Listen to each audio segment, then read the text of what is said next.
अकेले तुम। कल शाम ऑफिस से आकर हर्ष ने सूचना दी कि उसका ट्रांसफर दिल्ली से चंडीगढ़ कर दिया गया है। यह खबर सुनने के बाद से तान्या के आंसू रोके नहीं रुक रहे हैं। उसने रो रो कर अपना हाल बुरा कर लिया है। हर्ष, मैं अकेले कैसे सब कुछ मैनेज कर पाऊंगी? या क्षितिज और शोभ्या भी इतने बड़े नहीं है कि मेरी मदद कर पाए। अब घर बार, बच्चों की पढ़ाई, सब कुछ अकेले में कैसे कर पाऊंगी? यही सोच सोच कर मेरा दिल बैठा जा रहा है। तान्या बोली। तान्या के मुंह से ऐसी बातें सुनकर हर्ष का मन और परेशान होने लगा। फिर बोला, देखो तान्या, हिम्मत तो तुम्हें करनी ही पड़ेगी। क्या करूं? जब कंपनी भेज रही है तो जाना तो पड़ेगा ही। प्राइवेट नौकरी है, ज़्यादा नानापुर की तो नोटिस भी थमा सकती है। साथ में और फिर भेज रही है तो सैलरी भी तो बढ़ा रही है। आखिर हमारा भी तो फायदा हो रहा है। में सैलरी बढ़ जाएगी तो घर का लोन चुकाने में भी थोड़ी आसानी हो जाएगी। थोड़ी देर चुप रहने के बाद तान्या का तनाव थोड़ा और कम करने के लिए हर्ष फिर बोला, देखो तान्या, महीने का राशन मैं खरीद कर रख ही जाऊंगा। सब्जी वाले रोज घर के सामने से जाते हैं, उनसे ले लिया करना। अगर वक्त बेवक्त कोई और ज़रूरत पड़ती है तो आसपास के लोग हैं ही। इतना रिश्ता तो हमने बना ही रखा है। हर एक सी के एक फ़ोन करने पर कोई भी आ खड़ा होगा। मगर हर्ष के समझाने का तान्या पर सकारात्मक प्रभाव नहीं पड़ रहा था। दरअसल 10 सालों के वैवाहिक जीवन में ये पहला अवसर आया था जब तान्या को हर्ष से अलग रहने की जरूरत आ पड़ी थी। पहले तो तान्या ने भी साथ ही चंडीगढ़ चलने की बात कही, पर दिल्ली से चंडीगढ़ जाने का मतलब बच्चों का नए स्कूल में एडमिशन कराना, नई यूनिफॉर्म खरीदना, वहाँ किराए का घर लेकर रहना और फिर उसका किराया देना, और यहाँ लोन की किस्त चुकानी किसी भी तरह से संभव नहीं होगा। फिर इसी बात की भी तो कोई गारंटी नहीं थी कि वहाँ सारी व्यवस्था कर लेने के बाद 10-12 साल वहीं रहेंगे। क्या पता अगले ही साल फिर कंपनी दिल्ली वापस बुला ले। तो कब तक बच्चों को लेकर ऐसे फिरते रहेंगे? इसलिए हर्ष ने तान्या को समझाते हुए कहा कि उसका अकेले जाना ही उचित होगा। हर्ष को अगले ही सोमवार को चंडीगढ़ ऑफिस ज्वाइन करना था, इसलिए वह पूजे मन से जाने की तैयारी करने लगा। हर्ष भी पहली बार अकेले रहने जा रहा था, इसलिए मन ही मन घबराहट उसे भी बहुत हो रही थी। बचपन से आज तक अपने हाथ से एक गिलास पानी तक लेकर नहीं पिया था। उसने पहले माँ और बहन और फिर शादी के बाद तान्या उसके सारे काम कर दिया करती थी।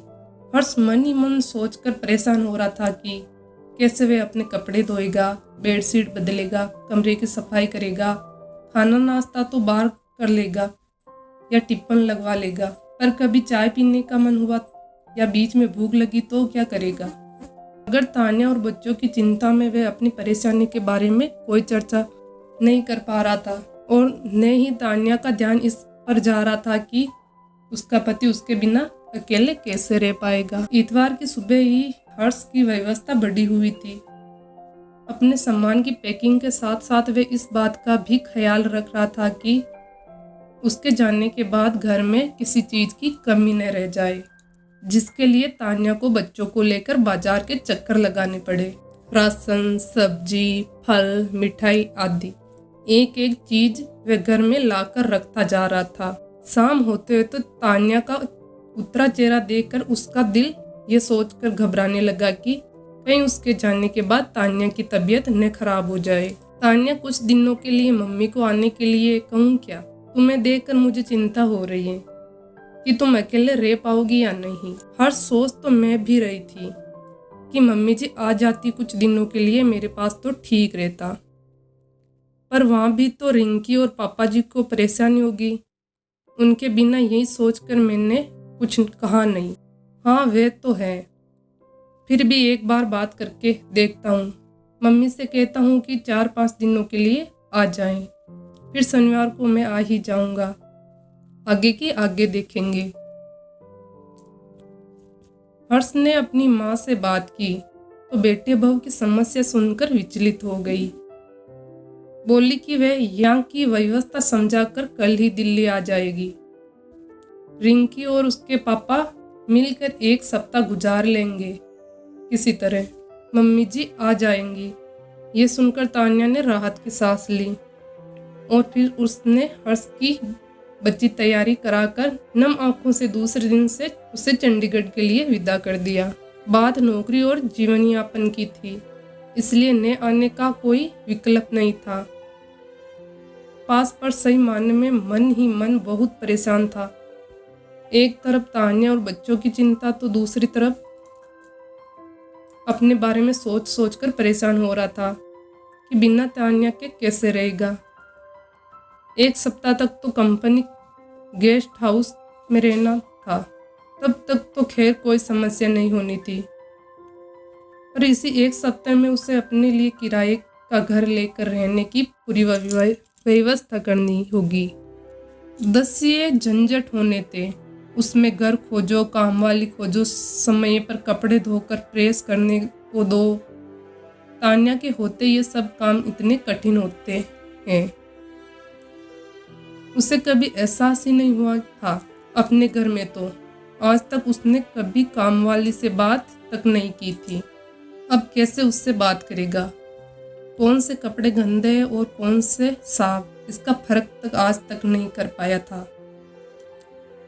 वह अब ये सारी चीजें खुद करनी पड़ेगी, यह सोचकर पसीना छूट रहा था। 1 सप्ताह जैसे तैसे गुजार कर अगले शनिवार की रात को हर्ष 1 दिन के लिए चंडीगढ़ से दिल्ली आया, तो घर में त्योहार जैसा माहौल बन गया। बच्चे उसके इधर उधर मंडराने लगे और तान्या के पास तो हर्ष को बताने के लिए इतनी सारी बातें इकट्ठी हो गई थी, मानो वे सालों बाद हर्ष से मिल रही है।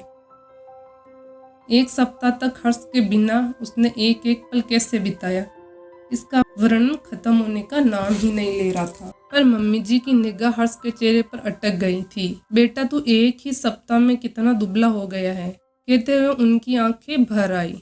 उनका बस चलता तो वे 1 ही दिन में हर्ष को अपने हाथों से उसके पसंद की सारी चीजें बनाकर खिलाकर पूरे सप्ताह की कमी पूरी कर देती। लेकिन शाम को उनका वापस जाना भी जरूरी था, क्योंकि रिंकी के पेपर शुरू होने वाले थे। उनकी उपस्थिति से उसकी पढ़ाई बाधित हो रही थी। मम्मी जी को शाम की ट्रेन में बैठाकर आने के बाद बच्चों ने जिद पकड़ी ली पिज्जा खाने की। तान्या ने भी उसका समर्थन करते हुए कहा, जब से तुम गए हो तब से ही पिज्जा खाने की जिद कर रहे हैं। मैंने समझा रखा था कि पापा के आने के बाद चलेंगे, अब चलकर खिला दो, वरना तुम्हारे जाने के बाद फिर मुझे परेशान करेंगे। हर्ष का मन ही इस समय बाहर जाने का हो रहा था और न ही बाहर का कुछ खाने का। उसका दिल कह रहा था कि बच्चा कुछ समय वे सबके साथ सुकून से घर में बिताए और तान्या के हाथ का बना घर का गर्मा गर्म खाना खाए। पर बच्चों और तान्या की बात ने मानकर वे अपराध भावना में गिरना नहीं चाह रहा था। अंत बेमन से ही वे सबको साथ लेकर पिज्जा होटल चला गया। दूसरे दिन फिर सुबह सुबह की वे चंडीगढ़ के लिए निकल गया। ट्रेन में बैठते ही हर्ष ने सोचना शुरू कर दिया कि कहीं कुछ ऐसा रह तो नहीं गया जिसकी वजह से तान्या को परेशान होना पड़े। पर जब उसे ऐसी कोई बात याद नहीं आई तो उसने सुकून के साथ सीट पर सिर टिकाकर आंखें बंद कर ली। चंडीगढ़ जाने के साथ ही हर्ष की जिंदगी से आराम और सुकून शब्द गायब हो गए। अब तक शनिवार की शाम से लेकर सोमवार की सुबह तक जो सुकून के पल हुआ करते थे, अब तो वही पल सबसे ज्यादा भागदौड़ वाले बन गए। ऑफिस छूटते ही वे स्टेशन की ओर भागता, फिर ट्रेन से उतरकर ऑटो पकड़कर घर पहुंचता। तब तक बच्चे तो सो चुके होते, इसलिए बच्चों के साथ साथ वक्त बिताने की खुशी में वे सुबह जल्दी उठ जाता। फिर सारा दिन साप्ताहिक खरीदारी या बच्चों को घुमाने फिराने में निकल जाता। फिर सोमवार की सुबह शताब्दी पकड़ने के लिए सुबह 5 बजे ही नहा धोकर तैयार होकर उसके घर से निकलना पड़ता था। तान्या अकेली ये सोचकर बीच बीच में उसे के सासू ससुर चक्कर लगा जाते थे, पर चिंकी वे भी अभी नौकरी करते थे, इसलिए ज्यादा दिन रुकना संभव नहीं हो पाता था। एक शनिवार जब हर्ष घर आया तो घर पर तान्या की माँ सारिका जी उसके साथ रहने के लिए आई हुई थी। तान्या के मुंह से उसकी परेशानी सुनकर वे कुछ दिनों के लिए उसके पास रहने को आ गई थी। हर्ष को देखते ही उनके चेहरे पर चिंता की लकीर खींच गई। हर्ष बेटा, आपका स्वास्थ्य इतना गिर कैसे गया है? चेहरे से रौनक ही गायब हो गई है। अभी 2 महीने पहले जब आपसे मिली थी तब तो आप ऐसे नहीं थे। क्या खाने पीने का सही इंतजाम नहीं है वहाँ पर? नहीं मम्मी, खाना पीना तो सब ठीक है। वहाँ पर बस घर से दूर हूँ तो बच्चों की याद सताती रहती है। बस इसी वजह से आपको ऐसा लग रहा है। अब आज घर आया हूँ तो कल देखिएगा मेरा चेहरा भी चमकने लगेगा। दूसरे दिन सुबह से ही हर्ष फिर घर की व्यवस्था और बच्चों की फरमाइशें पूरी करने में जुट गया। डिनर के लिए जब फिर सब ने बाहर का प्रोग्राम बनाया तो सारिका जी ने रोकते हुए कहा कि कल सुबह की हर्ष को निकलना है, तो इस समय सब घर पर ही रहो, घर पर ही बनाओ खाओ। मगर बच्चे नहीं माने तो सारिका जी ने कहा ठीक है तुम सब जाओ, मैं नहीं जाऊंगी, मैं अपने लिए यहीं कुछ बना लूंगी। निकलते निकलते हर्ष ने कहा मम्मी जी आप अपने लिए जो भी बनाइएगा उसमें 2 रोटियां मेरी भी बना दीजिएगा, मैं भी घर आकर ही खा लूंगा। बाहर का खाना खा खा कर मन भर गया है मेरा। सारिका जी ने उससे समय तो कुछ नहीं कहा, लेकिन दूसरे दिन हर्ष के जाने के बाद तान्या को आड़े हाथों लिया। तान्या तुझे क्या लगता है हर्ष की पोस्टिंग दूसरे शहर में हो गई है तो उसमें उसका कोई गुनाह है? तुझे यहाँ अकेले रहना पड़ रहा है तो इसमें उसका कोई कसूर है? क्या सोचती है तुम? क्या अकेले रहने से परेशानियों का सामना केवल तुझे ही करना पड़ रहा है? हर्ष बड़ा ऐसे कर रहा है, वहां पर कैसी बीबी है तुम? तुझे उसका खराब हो रहा है स्वास्थ्य और ढलता जा रहा है चेहरा, नहीं दिख रहा है? देख रही हूँ, एक दिन के लिए इतनी दूर से बेचारा भागा भागा बीवी बच्चों के पास रहने के लिए आया और सारा दिन तुम लोगों की जरूरतें और फरमाइशें पूरी करने में लगा रहा, एक पल भी चैन से नहीं बैठ पाया। क्या उसके शरीर को आराम की जरूरत नहीं है? पर माँ मैंने ऐसा क्या कर दिया जो आप इतना नाराज हो रही हैं मुझ पर? आपको ऐसा क्यों लगने लगा है कि मुझे हर्ष की चिंता नहीं है? ऐसा क्या देख लिया आपने जो मुझे इतना डांट रही है? देख तान्या, जब से हर्ष चंडीगढ़ गया है तब से मैं तेरे मुंह से बस यही सुनती आ रही हूँ कि मैं अकेले कैसे रह रही हूँ। ये मैं ही जानती हूँ मुझे कितनी परेशानियों का सामना करना पड़ रहा है कि क्या बताऊँ। ये बात तो अपने मायके ससुराल के एक एक इंसान को बता चुकी है। अकेले रहने की वजह से तुझे कितनी तरह की परेशानियां हो रही है, पर एक बार भी मैंने तुम्हें हर्ष की चिंता करते नहीं सुना। एक बार भी मैंने तेरे मुंह से ये नहीं सुना कि हर्ष वहाँ क्या खाता होगा। पता नहीं मनपसंद खाना मिलता भी होगा उसे या नहीं, उसके कपड़े कैसे धुलते और प्रेस होते होंगे। शाम को थका हारा घर आता होगा तो एक कप चाय की जरूरत होती होगी तो क्या करता होगा। बेचारा एक दिन के लिए घर आता है और उसे एक दिन भी तू उसे एक पल भी आराम से बैठने नहीं देती।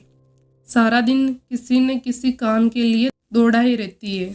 उससे क्या इतनी पढ़ी लिखी होने के बावजूद तू हर्ष के बिना घर गृहस्थी के अपने छोटे बड़े काम नहीं कर सकती?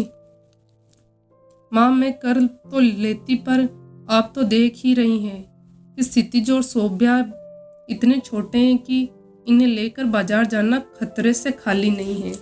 मैं उम्मीद करती हूँ कि आपको मेरी ये कहानी पसंद आई होगी, और अगर आपने अभी तक वीडियो को लाइक शेयर नहीं किया है तो प्लीज़ एक लाइक कर देवे और साथ ही चैनल को सब्सक्राइब कर देवे। और आपको मेरी ये प्यारी सी कहानी कैसी लगी कमेंट बॉक्स में ज़रूर बतावे।